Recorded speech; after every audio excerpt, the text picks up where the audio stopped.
Blog Talk Radio.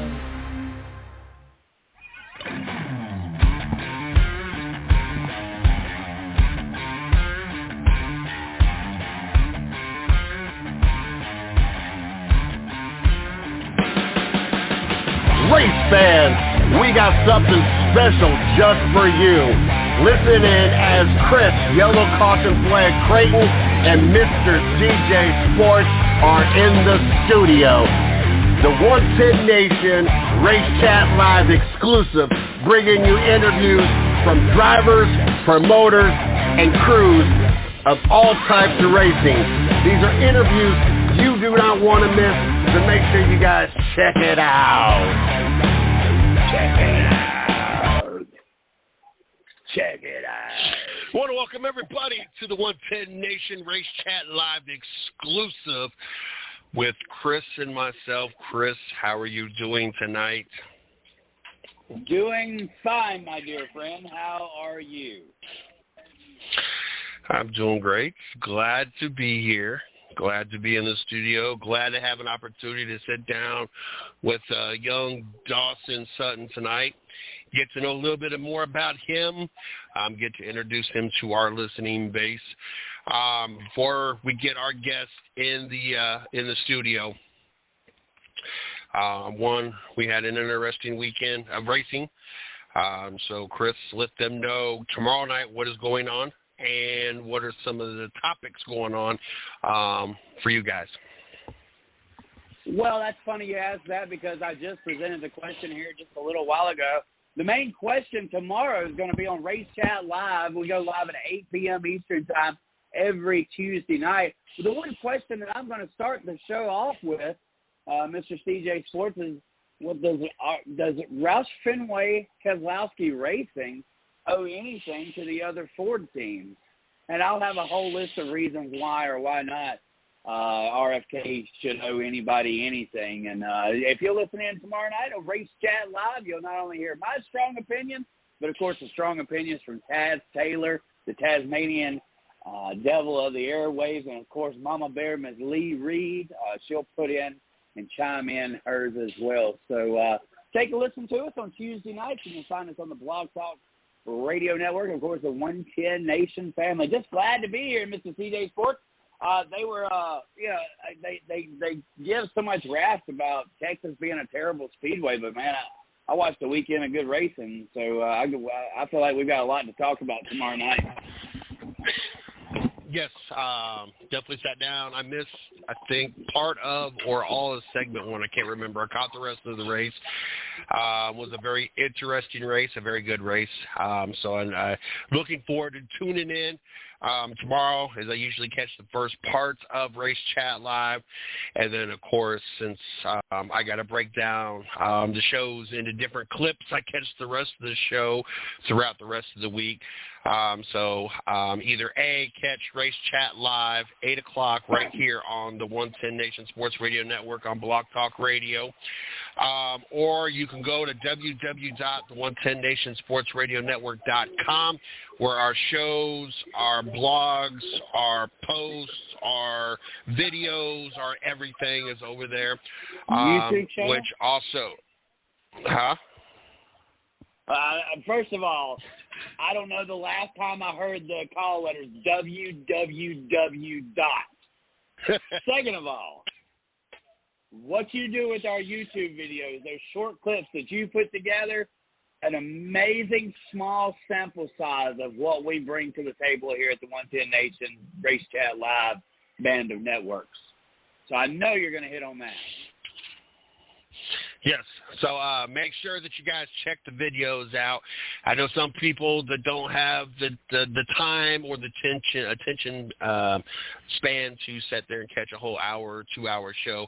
So I've broken the shows down into different topics for you guys to catch, so you can catch what the shows are about before you have to start making time to catch the whole show. Wednesday night, 8 o'clock, right here on the 110 Nation Sports Radio Network, the 110 Nation Sports Show. Mario and myself will be recapping week 3 possibly week 3, the college football. Yeah, AT says week 5. Week 4, man. Week 4 or 5, yeah. Yeah, we're going into week 4.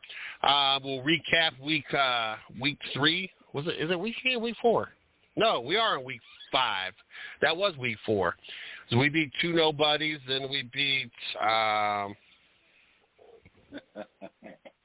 I forget who we beat last week. But we beat Notre Dame this week. Ohio State beat Notre Dame. That's all that matters.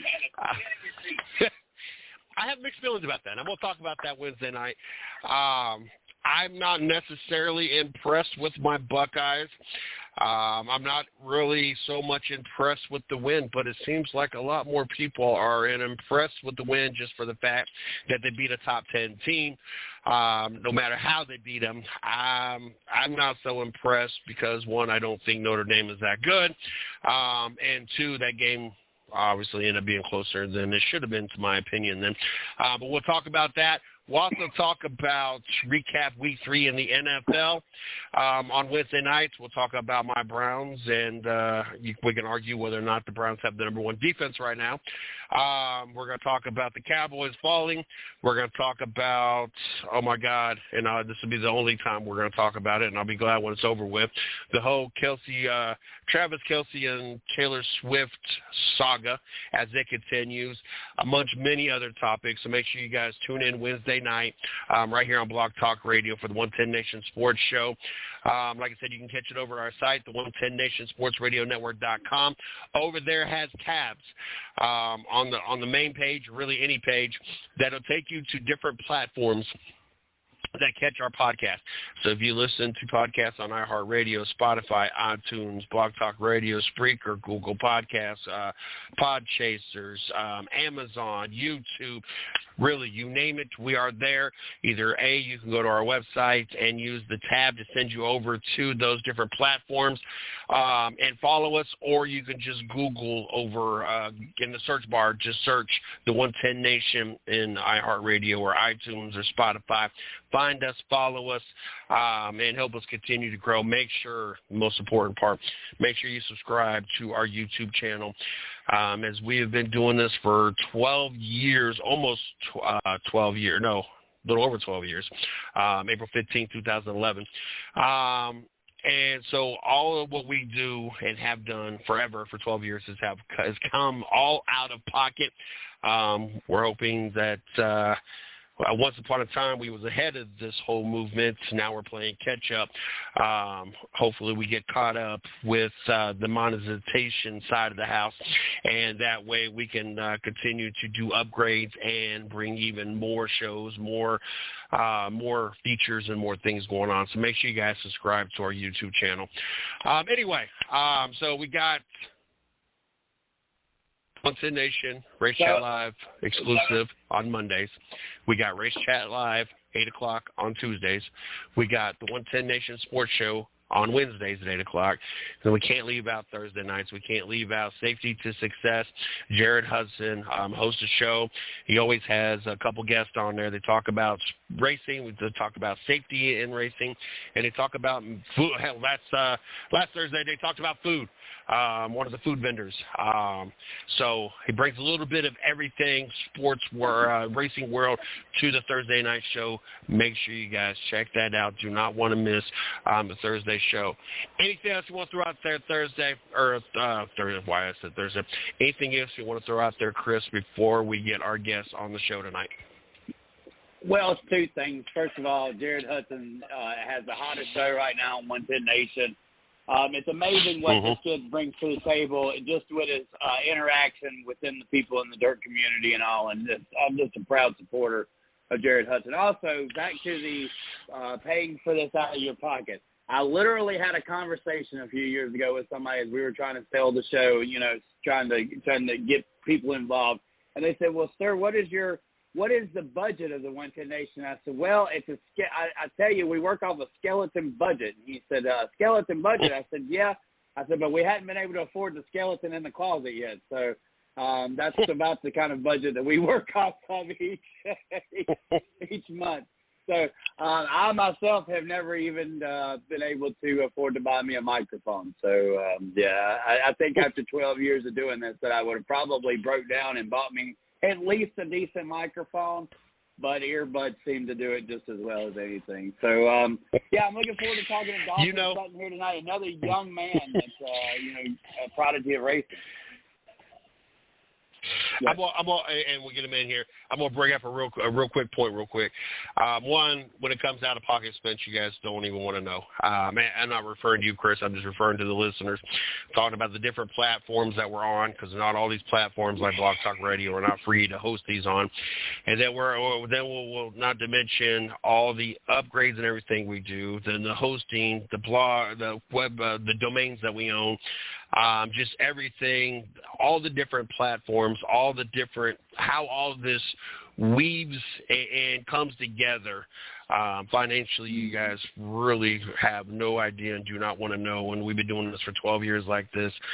And to bring up the other point, the microphone. I lost my train of thought. I'm sitting there staring at it. I can't believe I lost my train of thought. I actually have I went to a professional music store and got a professional grade microphone. I spent a couple $100 on this nice, beautiful microphone with a nice little desk stand. And I actually have the 6-foot tall stand. If I was an actual musician, I actually have a professional headset that goes with it, and then I actually have a multi-mix media thing that I've had that for a long time that actually can blend it all together. You know what the crazy thing is? Even with this high-tech microphone that I spent a few $100s on, headset and everything else, I actually have I want to say it's either $10 or $15 headset that I bought from Meyer, and for those that don't have a Meyer in their area, it's kind of a combination of like a super Target or a super Walmart. So the same concept. As a matter of fact, Meyer was a 24-hour superstore before Walmart became one. That's how long ago it's been that they've been around. But I actually have a $10 to $15 headset. I actually have two of them. I have one that's still in the package in my drawer for a backup, because I like the sounds and the mobility and everything else more than I like the few $100s I spend on this whole other setup that I have. I just prefer this. And I use the store phone because my job gave me an actual cell phone. So I have a cheap Galaxy phone versus using my iPhone with my $10 to $15 cheap headset versus the couple $100 headset. And I think the show's come out sounding better. Yes. So it's crazy. It works. But anyway, Dawson didn't sit there and call in to sit here and listen to us talk. I mean, he's in the studio. So I'm going to go ahead and get him into the studio. Let's get this rolling. Dawson, how are you doing tonight? I'm good. How are you guys? Not too bad. Before we jump into this, I want to give you an opportunity to, plug anything site-wise you want to plug, so social media-wise, Facebook, Snapchat, Instagram, whatever you use to interact with the fans, and then also any sponsors you want to throw out there, website, anything you want to throw out there before we jump into this. Thank you. Rackley Roofing, Rackley War, Workstock, Tornado Development. Thank you guys for having me on here, by the way. It's really cool to be on here in the first place, so thank you. We appreciate it. Without a doubt, our pleasure. Mm-hmm. Yeah. This is one of the things we live for. One of the reasons why we've been doing this so long. So I'm glad to have you on here. 17 years old. So it sounds like you've come a long way. Let's see how far you've actually come. When did you start racing? At what age, and what got you into racing, Dawson? Okay, so I started racing a year and a half ago now, actually. So, not too long ago. I'm pretty new to it, actually, according to some guys. Started racing legend cars. I got into racing because my dad started sponsoring a NASCAR truck 4 years ago now, Clay Greenfield. That's how I got into it. I didn't know anything about NASCAR before that. I had no idea any drivers. I think I watched the Daytona 500 once maybe, and a lot of Lightning McQueen. So that's the only thing I know about racing. That's how I started, and then I got a simulator at home. I got it 3 years ago, and I played it nonstop, and still play it every day, probably 5 or 6 hours a day at least, just practicing for. It's such a good tool to practice on. And the late models are on there now, so I got everything that I need.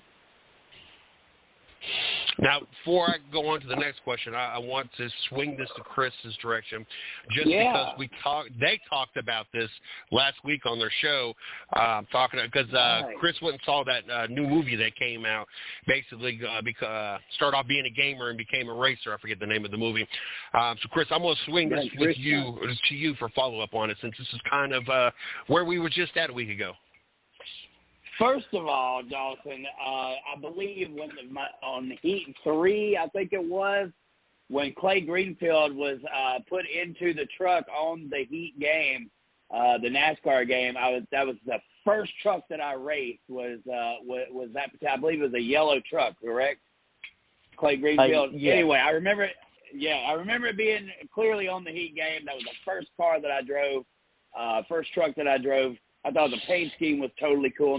Now we did just go see Gran Turismo, and it was a story about a kid who got the ability, who had some driving ability. He got scored with some other players on the internet. It was kind of a deal with Nissan, and eventually got to drive a car and was pretty successful at it. Of course, now we have William Byron in the big leagues and all. How does that kind of inspire you, right? A late bloomer, obviously. Your father being involved in racing got you where you are now. Being a late bloomer, does that discourage you any? I mean, or just the practice hours, as long as you're getting seat time? I kind of don't look at it like I'm starting late. I kind of just look at it like I got to try harder than a lot of people and just, put in the time and the work. But I started racing. I got mentors like William Byron and Josh Berry, and you just gotta ask questions from guys like that. And I get the opportunity to meet those guys because my dad's involved in NASCAR, and Willie Allen. My dad and Willie Allen own Rackley War, so I get to go to a lot of truck races all the time and meet a lot of new people, and it teaches me a lot. Right. So just being involved in the sport and being around the sport. Obviously, what were you getting into before racing come along? And I'll send it back to Mr. CJ Sports. What was occupying Dawson's time before racing? I played many sports whenever I was younger. I played basketball, hockey. I never played football, but I played soccer. I played tons of sports, but I never really got into it. And then I just found my passion once you got involved in racing a couple of years ago, and I kind of just fell in love with it. It's one of those things where you do it once and you're addicted to it. So I'm just, oh yeah, the bug got you. Yeah, Mr. C. Oh yeah, Mr. CJ Sports. How did the conversation go with your parents? Like, you got blinders on, you've never heard of NASCAR, never watched NASCAR, never watched NASCAR. Oh, well, my dad's takes it's part of NASCAR. I want to race all of a sudden. Dad, I want to go racing. Like, how does all of a sudden no interest to I want to go drive? Okay, so Clay Greenfield also raced a truck at Nashville Fairgrounds a little bit because I live 30 minutes from Nashville Fairgrounds, just right outside of it. I used to go there, and I knew my dad and Willie Allen got connected because Willie raced at Nashville, and he was very successful there. And Willie's best friend there was Michael. It's crazy, Michael House, which races pro late models, and I used to race Michael House in iRacing a lot, and Michael got connected to Willie and told him that I'm pretty good on the sim, that he should, put me in a real life car. And Willie actually traded a older late model for a legend car. And, ever since then I met the Hornaday, Team Hornaday, and Ron and Candace and Zoe. And, that's basically how it went down. I got to race 50 races last year in the Legends. Now, see that you drive Legend. You've driven the Legends car and the pro late model cars. What all have you driven, and which one have you felt most comfortable in? That's a good question. Okay, so all I've raced so far in my year and a half, I raced 50 legend car races, 50 or 60 legend car races last year, all over the country. I got to race in Vegas, New Hampshire.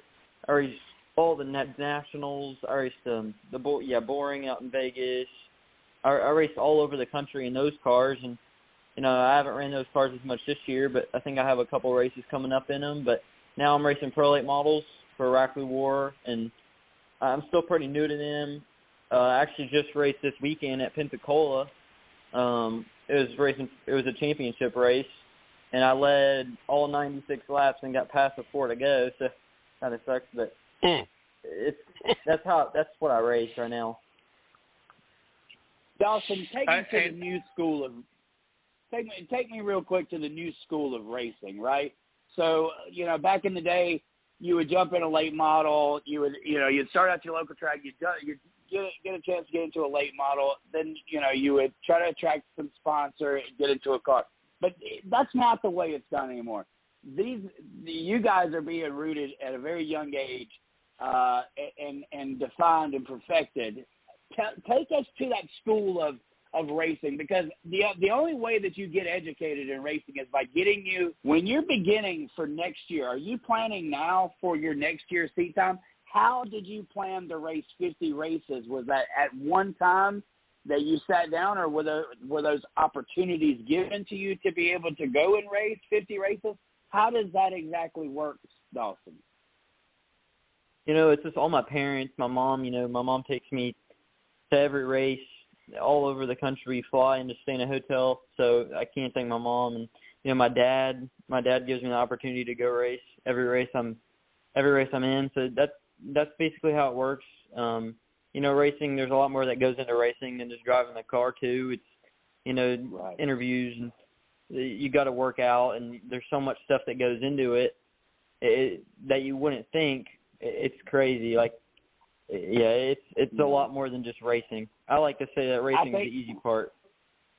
I think watching Cars 3, okay, this is what our audience knows. They watch Cars 3 and they see the simulator, and they see what Lightning McQueen has to go through, like on the treadmill and stuff. And then you watch Gran Turismo, the movie, and you see that these guys are pulled from being in the living rooms in a simulator to having to go out on a racetrack and actually experience what those G's are like, having the physical ability to be able to maintain. We just watched this weekend in Texas, degrees of 132 degrees with some people's ice packs not working on their vest. You have to be a toned athlete in order to do this sport. That is part of the school of racing that I'm trying to get to, Dawson. That's the most intriguing part right now, I think, from the outsider's view, is what all it really does take to be this racer that you're trying to become. Oh, yeah, for sure. The biggest thing that I've noticed is, hydration. I drink so much water, before I race, and you got to be ready. A week prior, even just down waters before your races, and that will help you so much.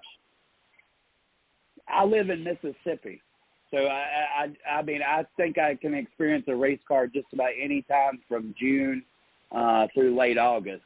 It gets pretty hot down here, but even with that, when you're drinking water, is there a certain diet plan that you have to stick to? A 17-year-old typical diet is pizza and chicken tenders and hamburgers. What is your diet like, Dawson? I don't really have a diet right now. I mainly just pound out waters, but a diet is definitely one of those things that you definitely got to have once you get into the NASCAR ranks and start running 400 lap races. You definitely should start worrying about that, which that's something I'm starting to get into. I don't have a diet right now, but I'm definitely going to have to get one once I start racing those longer races and just getting more prone to that stuff so I can run longer races. Well, and William Byron, we see how that kid, the growth that he's had. Not only has he developed these awesome skills as a race car driver, but he's developed as well in his physique. So when William Byron first showed up with Kyle Busch Motorsports, I think he weighed about $130, $140. Now you look at William, and he has put on the stock. He's put on the extra weight, and I believe that coincides with what you guys have to be able to maintain to drive these race cars these days. It's a very interesting thing, Dawson. I'll take it back to Mr. CJ Sports. I'm obviously not as intelligent as my co-host here. This is probably why I have the question. He does not have this question. But I don't keep up with the Legend Series. And you talk about 50 races last season. How often do y'all run in the Legend Series? Like, my math, 50, 60 races, that's at least once a week. And I know we ain't running 24/7, 365. So how often do you guys run in the Legend Series? Man, it's a lot. Like, I remember we flew went and ran a whole dirt week last year in Missouri, and it was 4 days straight, and we raced every day at a different track. Like, it's wild how much you can actually race those things. Like, not even like we raced Monday, Tuesday, Wednesday. Like, I raced Monday, Tuesdays, or Thursdays and Fridays. I raced the whole Summer Shootout Series and the whole Thursday Thunder Series at Atlanta and Charlotte, and, that's 4 races in a week right there. Yes, Mr. CJ Sports. I've just pulled it up. So starting on June 2nd, he raced, well, first of all, May 28th, he was at Hickory. On June 2nd, he was at Atlanta. June 8th, he was at Atlanta. June 9th, he was at Atlanta. June 15th, he was at Atlanta. June 16th, 22nd, 23rd, 30th, all at Atlanta Motor Speedway. So that was, 9 races in the month of June that he knocked out right there. And quite impressive, sir, quite impressive. 1 win, 23 features, 12 top 5s. I believe that was just in the Semi-Pro Legends. Yeah. Oh, yeah. So what was your goal for this year? Have you met your goals for this year? And what do you want to happen, or what are the goals for the rest of this year? My goals this year were just, to get better every race that I'm in and just go out there and be competitive in the car that I'm in and, learn a ton. Like what I've already done this year is I've already learned so much. We still got a bit more races this year, but what I've learned so far this year is, more than I thought I was actually going to learn. I've succeeded more than I thought. I'm still competing for a track championship at Nashville Fairgrounds. I think I'm 3rd in points there. I finished 2nd in points at Five Flag Speedway, so I'm locked into the Snowflake. I've raced hold on. So how many different points championships or points things are you currently participating in? Full time, I'm competing in 2. Now, how hard is it to keep up with competing in 2 championships and doing these other events that you do outside of that? How hard is it to keep up with all that? It just seems like that's a lot to keep up with. Oh yeah, it's a lot, but I love it. It's just something that if you love something enough, you'll do it. So I wish I could race every day, to be honest with you. I like racing that much. Right. And how is schooling working with all this? I'm homeschooled.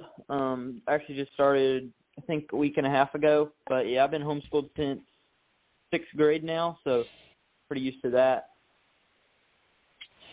Yeah, that's pretty cool. So tell us about that first win at Five Flags, man, in a late model. I mean, that had to have been pretty awesome. Oh, yeah. Yeah, that was crazy, I have tons of seats there on the sim, thousands of laps.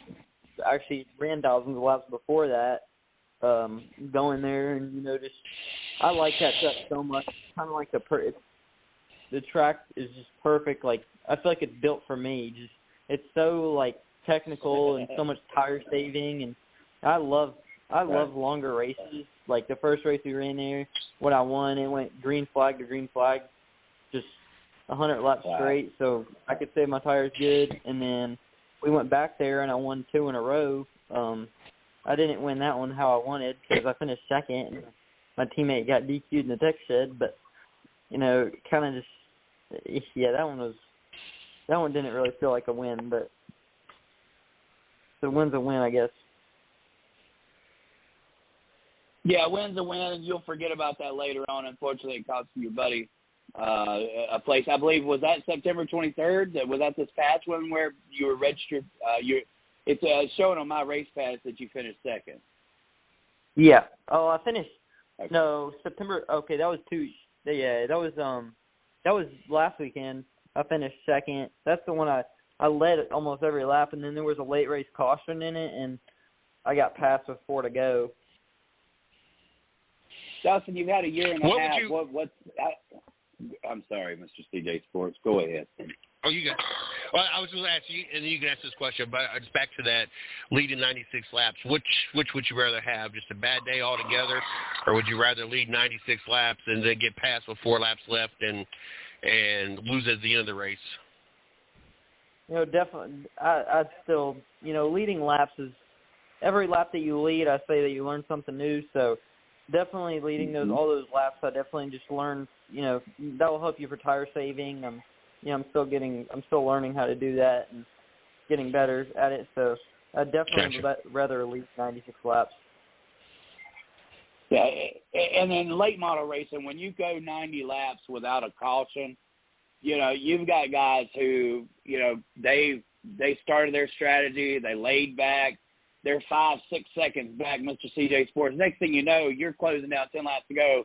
That 5, 6, 7 second gap is now down to a half a second, right? And now you don't know what you've got left. So as long,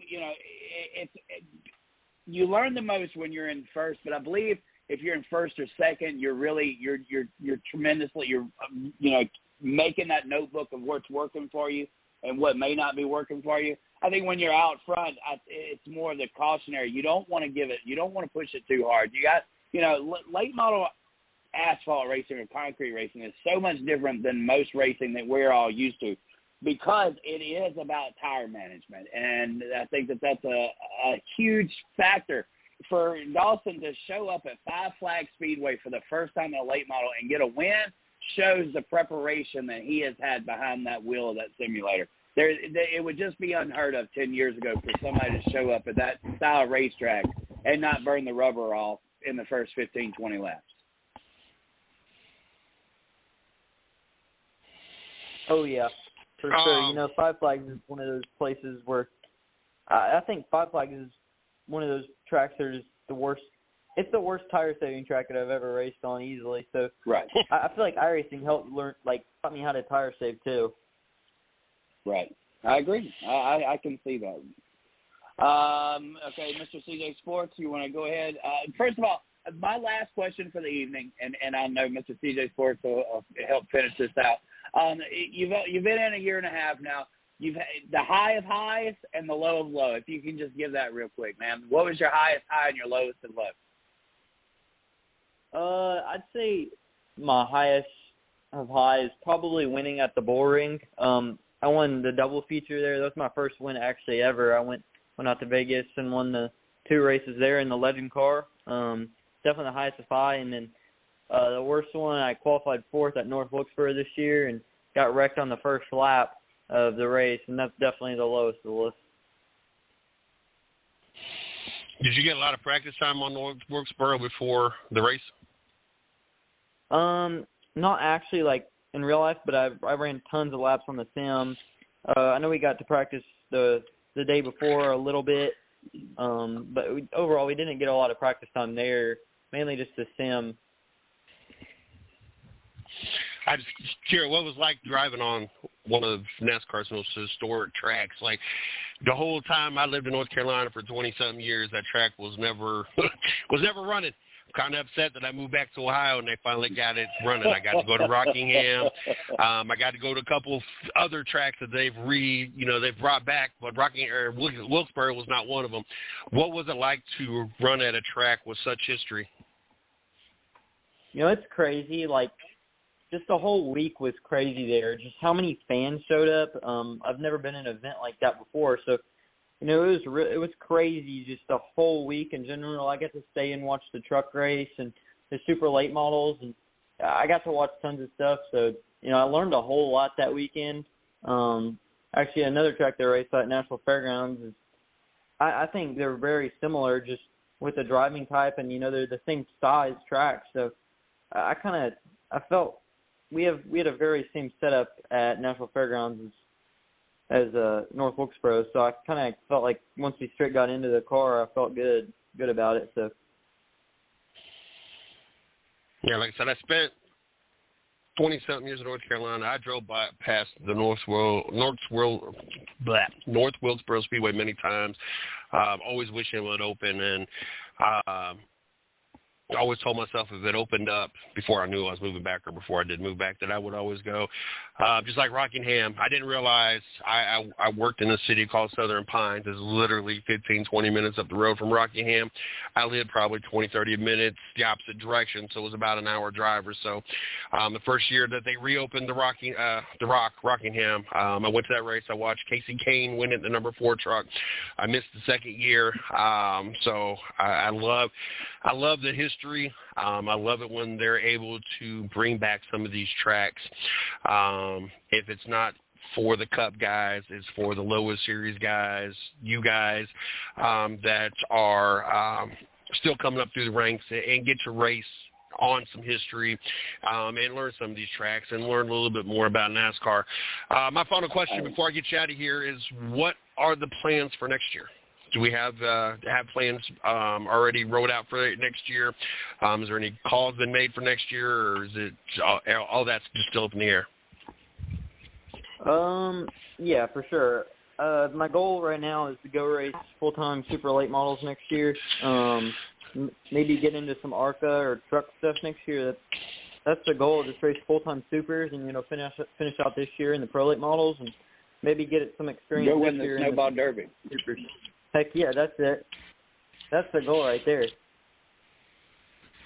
Go win the Snowball Derby. He's already got a provisional, Mr. CJ Sports. That's what he said.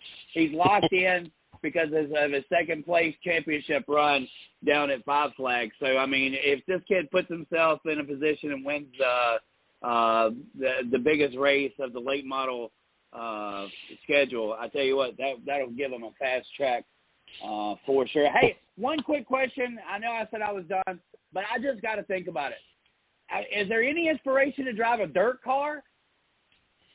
Oh, tons, dude. I want to get in one so bad. If I ever get the opportunity Cool. I'll definitely take it. I ran Dirt Legends last year.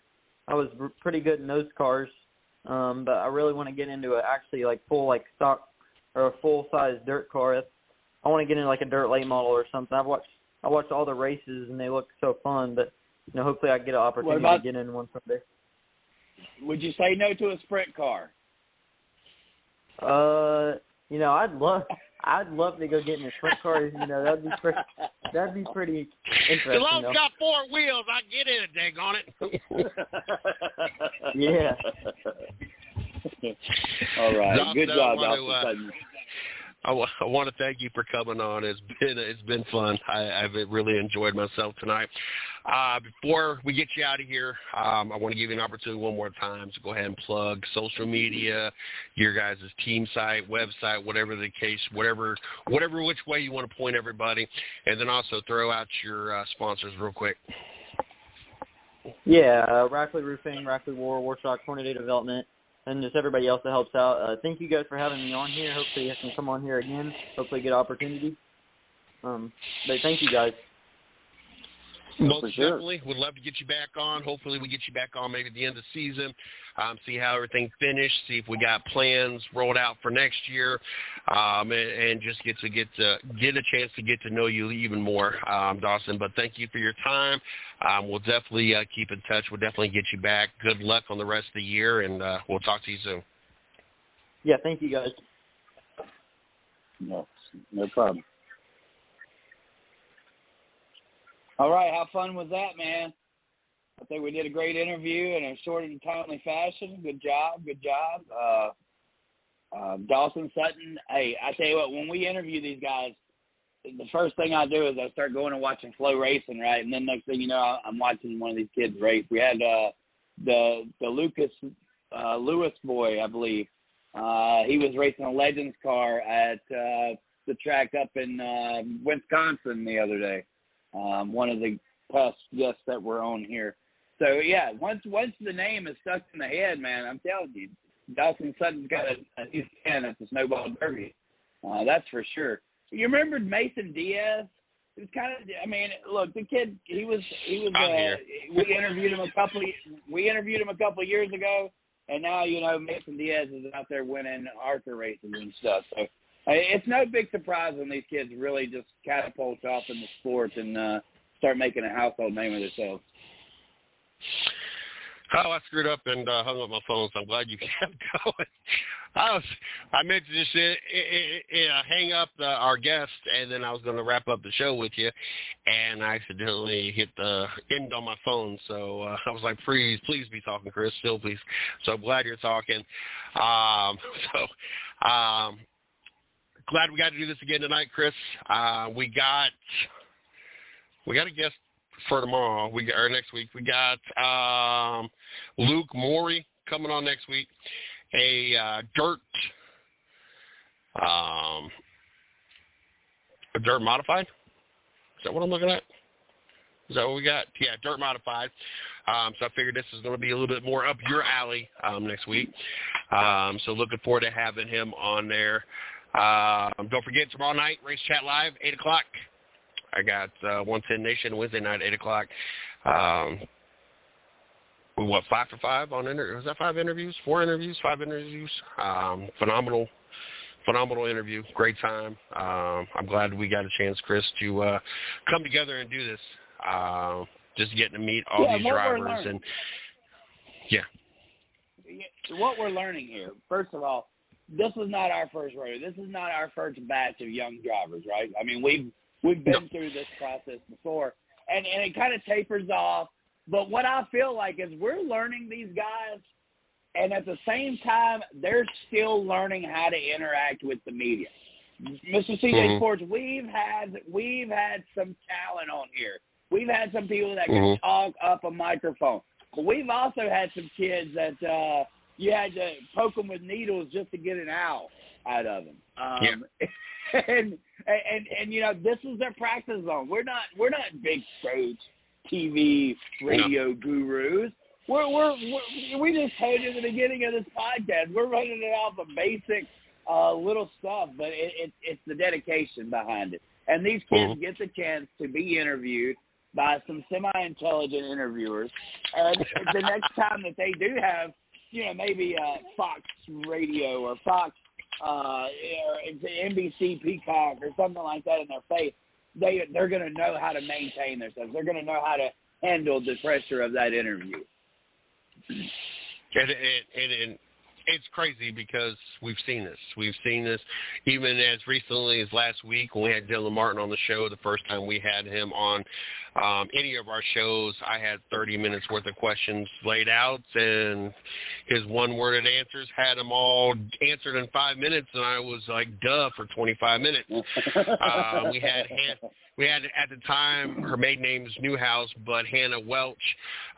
She actually does MRN radio. Well, back when she first started coming on the show, she was a young high school girl still racing. I remember having Natalie Decker while she was still, before she got the name she's gotten, and how, quick those interviews were. So, yes, it gives us a chance, one, to practice our skills, but also it kind of helps practice and sharpen their skills, so that way when they find themselves in the winner's circle or when they find themselves in a confrontation and the microphone stuck in their face, they've already been down this road. They kind of know what to say and what not to say, and have had a practice of a microphone being in their face. So glad we get to do this. That's right. I'm telling you, it's nothing like raw young talent. But it's been a great night, and we look forward. Hopefully you follow the shows this weekend. This week, of course, Tuesday night will be Race Chat Live. On Wednesday night, Mr. CJ Sports, what we got? The 110 Nation Sports Show. And then, of course, Thursday we got... Thursday night? Safety to Success. Safety to Success, a racing and safety podcast. Did I say it right? Because every time I type it up, I just have to go back 16 times and look and see exactly how I'm supposed to say it.